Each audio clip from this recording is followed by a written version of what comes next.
नमस्कार प्रिय दर्शकों, परमार्थ एस्ट्रो में आप सभी का बहुत बहुत स्वागत है। आज हम आपको देव प्रतिष्ठा मुहूर्त के बारे में बताने जा रहे हैं कि किस तिथि में, किस वार में, किस मास में और किस नक्षत्र में किस देवता की प्रतिष्ठा की जा सकती है। इसके बारे में आज हम आपको संपूर्ण जानकारी देंगे।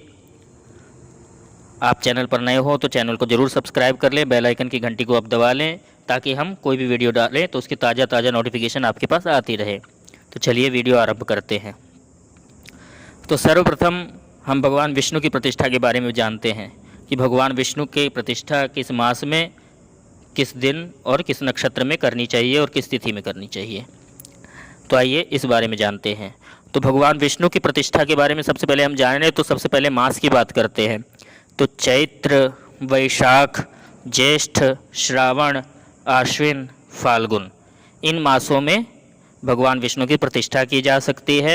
उसके बाद नक्षत्र के बारे में जानें तो अश्विनी नक्षत्र, रोहिणी, मृगशिरा, पुनर्वसु, पुख्य, तीनों उत्तरा, हस्त, अनुराधा, श्रवण, धनिष्ठा, रेवती, इन नक्षत्रों में भगवान विष्णु की प्रतिष्ठा की जा सकती है।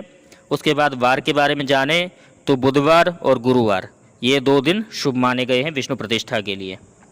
उसके बाद तिथि की बात करें तो सबसे उचित तिथि जो माना गया है वह है द्वादशी तिथि। भगवान विष्णु की प्रतिष्ठा के लिए द्वादशी तिथि सबसे उचित माना गया है, विशेष शुभ माना गया है। और स्थिर तथा कन्या लग्न हो तो और भी शुभ माना जाता है। तो यह भगवान विष्णु की प्रतिष्ठा के बारे में आपने जान लिया कि किस मास में, किस वर्ष में कब करना चाहिए। अब उसके बाद शिवलिंग की प्रतिष्ठा के बारे में हम जानते हैं। तो शिवलिंग की प्रतिष्ठा के बारे में जाने तो सबसे पहले मास के बारे में जानते हैं। तो माघ मास, फाल्गुन मास, वैशाख मास, ज्येष्ठ मास, आषाढ़, श्रावण, भाद्रपद, आर्द्रा नक्षत्र श्रेष्ठ माना गया है। उसके बाद अन्य नक्षत्रों की बात करें तो इसमें अभिजित मुहूर्त में किया जाए। श्रवण नक्षत्र, पुख्य नक्षत्र भी अच्छे माने गए हैं। वार के बारे में जाने तो शनिवार, मंगलवार, गुरुवार और रविवार, ये चारों वारों में शिवलिंग की प्रतिष्ठा उचित मानी गई है। और चतुर्दशी तिथि को मिथुन लग्न में अत्यंत शुभ माना गया है शिवलिंग की प्रतिष्ठा। तो यह शिवलिंग की प्रतिष्ठा के बारे में आपने जाना। अब ब्रह्मा जी की प्रतिष्ठा के बारे में हम जानते हैं। ब्रह्मा जी की प्रतिष्ठा के बारे में जाने तो रोहिणी, मृगशिरा, पुख्य, चित्रा, स्वाति, अनुराधा, अभिजित, ज्येष्ठा, श्रवण नक्षत्र, पूर्णिमा तिथि, कुंभ लग्न शुभ होता है ब्रह्मा जी की प्रतिष्ठा के लिए। उसके बाद हनुमान जी की प्रतिष्ठा के बारे में जानते हैं। हनुमान जी की प्रतिष्ठा आर्द्रा नक्षत्र में, हस्त, पूर्वा फाल्गुनी में, स्वाति, श्रवण नक्षत्र, रविवार को, सोमवार, मंगलवार, गुरुवार तथा स्थिर लग्न शुभ माना गया है। इन्हीं मुहूर्तों में मरुदगणों की भी स्थापना की जा सकती है। तो ये हनुमान जी के बारे में आपने जाना कि हनुमान जी की प्रतिष्ठा किस समय करनी चाहिए। अब हम रुद्रगणों की प्रतिष्ठा के बारे में जानते हैं। रुद्र के जो गण होते हैं उनकी प्रतिष्ठा के बारे में।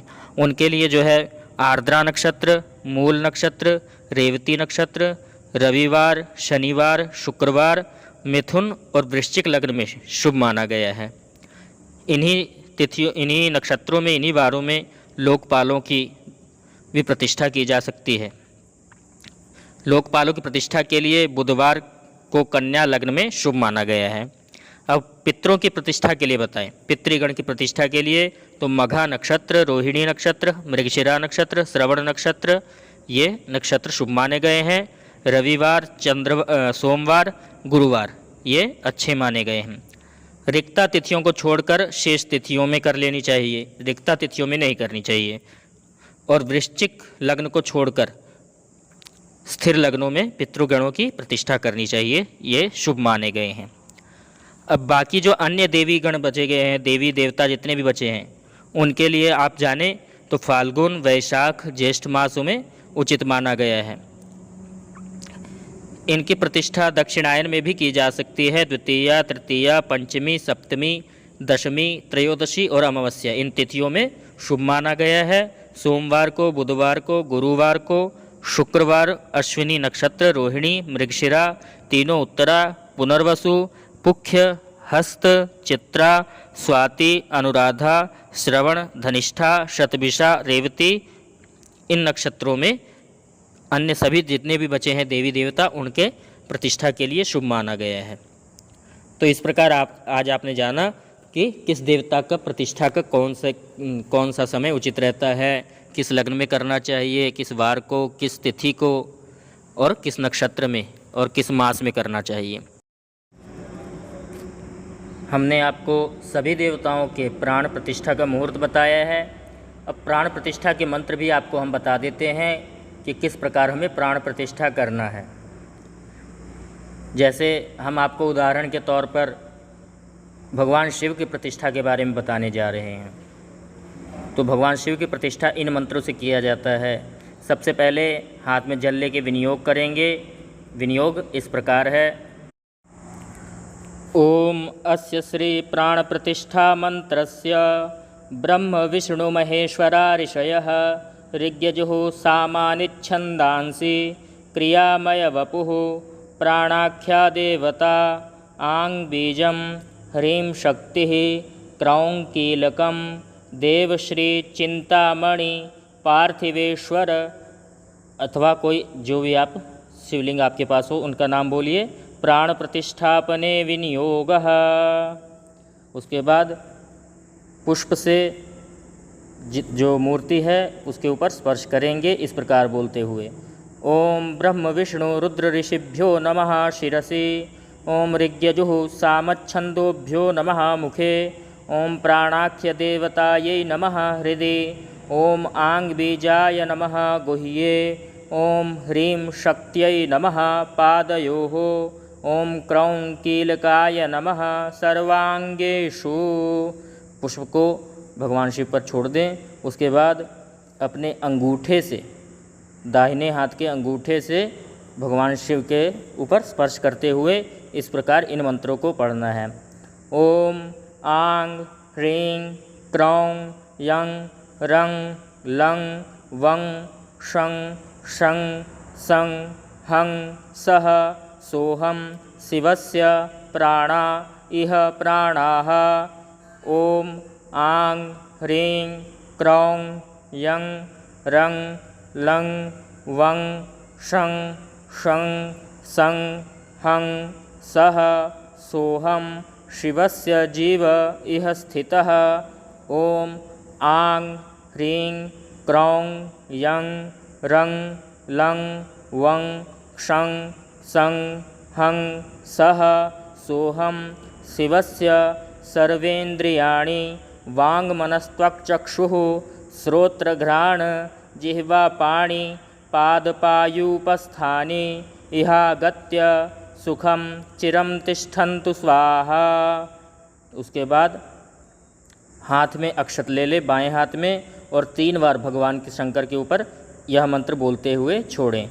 ओम भूः पुरुषं सांब सदाशिवम् आवाहयामि। ओम भुवः पुरुषं सांब सदाशिवम् आवाहयामि। ओम स्वः पुरुषं सांब सदाशिवम् आवाहयामि। उस प्रकार छोड़ते हुए हाथ जोड़ करके प्रार्थना करें। ओम स्वामिन् सर्वजगन्नाथ यावत् पूजा वसानकं तावत् त्वं प्रीतिभावेन लिंगेस्मिन् सन्निधिं कुरु। यह मंत्र बोलते हुए जितना भी अक्षत हो संपूर्ण अक्षत भगवान शंकर के ऊपर छोड़ दें। उसके बाद भगवान को हाथ से स्पर्श करें और यह मंत्र बोलें। ओम मनो ज्योतिर्जुघदां माजस्य बृहस्पतिर्दधिघ्यामिमं तनो त्वरिष्टं दधिघ्यगुं समिमं दधातु। विश्वे देवास इह मादयन्तामो प्रतिष्ठ। हे शिव इह प्रतिष्ठितो वरदो भव मम पूजां गृहाण। इस प्रकार बोलते हुए प्रार्थना करेंगे। उसके बाद भगवान का पूजन करेंगे। इसी प्रकार आपको सभी देवी देवताओं का प्राण प्रतिष्ठा करना है। केवल जहाँ पर भगवान शिव का नाम आया है वहाँ पर जिस भी मूर्ति की आप प्रतिष्ठा कर रहे हो उस मूर्ति का नाम लेना है। वीडियो पसंद आया हो तो लाइक करें, शेयर करें और कमेंट में ज़रूर बताएं आपको कैसा लगा। मिलते हैं अगले वीडियो में, तब तक के लिए जय श्री राम।